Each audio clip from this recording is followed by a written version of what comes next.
ধরুন আপনার সাইকেল আছে বা মোটর সাইকেল বা গাড়ি, হ্যাঁ, যে কোনো কার আছে, হ্যাঁ, কারের মধ্যে আপনারা এটা বা মোটর সাইকেলে আপনি এটা কোনো জায়গায় রেখে দিবেন, মোটর সাইকেলের ভিতরে রেখে দিলে এটা আপনার মোবাইলের সাথে কানেক্ট করবেন। এটা কিন্তু গুগল, হ্যাঁ, work with Android find hub, Google find হাবের সাথে অ্যাপসের সাথে কানেক্ট করে আপনার মোবাইলে আপনি দেখতে পারবেন আপনার ডিভাইসটা কোথায় আছে।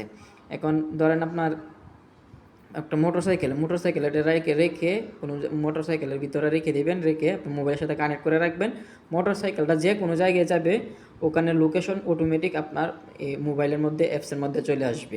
তো যারা এরকম যন্ত্র খুঁজতেছেন বা যাদের মোটরসাইকেল আছে, গাড়ি আছে, অথবা যে কোনো কিছু আপনার ইম্পর্টেন্ট কোনো কিছুর মধ্যে এটা রেখে দিলে এটা যে কোনো জায়গায় যদি চুরি হয়ে যায় তা আপনি লোকেশনটা আপনার নিজে খুঁজে বের করতে পারবেন কোন জায়গায় আছে। এই ডিভাইসটা যে জায়গায় যাবে আপনার মোবাইলে ওই জায়গার লোকেশন দেখাবে। তো যাদের এরকম ডিভাইস প্রয়োজন দ্রুত এখানে হলুদ ব্যাগ আছে, হলুদ ব্যাগে গিয়ে দ্রুত অর্ডার করে ফেলুন। এটার সাথে এগুলা ফ্রি পেয়ে যাবেন, হ্যাঁ, রিংগুলো ফ্রি পাবেন।